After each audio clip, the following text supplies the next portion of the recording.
I've had a water softener in my house for about 10 years, and it's a great appliance because the water in my area is very hard, full of calcium, and it does a terrific job of clearing all that crap out and making the water a lot softer, which it feels better on your skin, better in your hair. And they're pretty easy to use. You just have to add salt every so often and make sure that it doesn't run out. But occasionally I forget to purchase the bags and fill up the reservoir here. And when that happens, it's a really good time to clean out this tank because it gets really nasty inside.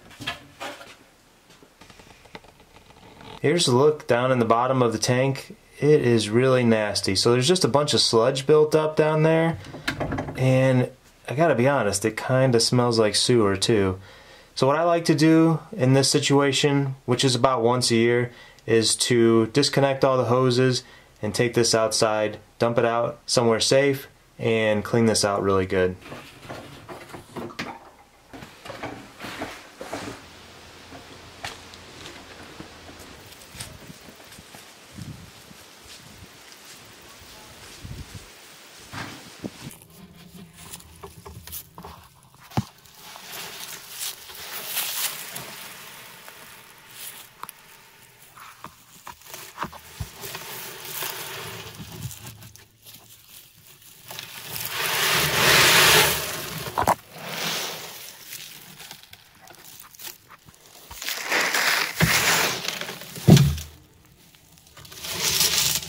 So on the inside of the tank here, we actually have, this is actually called a brine tank. We have a cylinder in the middle here that I've already started to take apart with a couple of plastic bolts that I have in my hand here. And I'm just going to disassemble all of this stuff so that I can clean it up really well too. This is the safety float that ensures that the proper amount of water is floating in the tank whenever the regeneration process is occurring. And we can see that this looks pretty nasty down here. There's a lot of just junk that is accumulated there.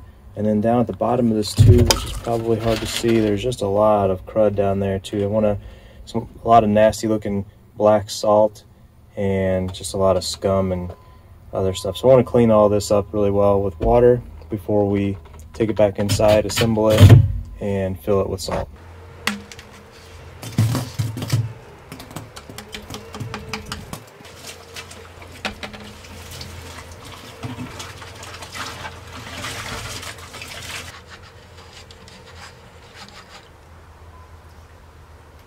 Just going to take a brush now and clean the sides of the tank, get some of this black mildew and whatever else is on the inside here.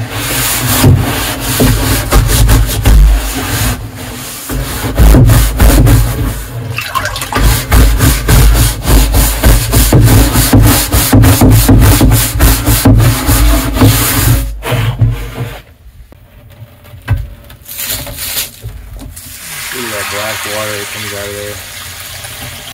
All clean. At this point, the battery in my microphone had died. Such an amateur mistake. But I think I was trying to explain whenever you take everything apart, make sure you pay close attention, because it took me about 3 times to put this all back together.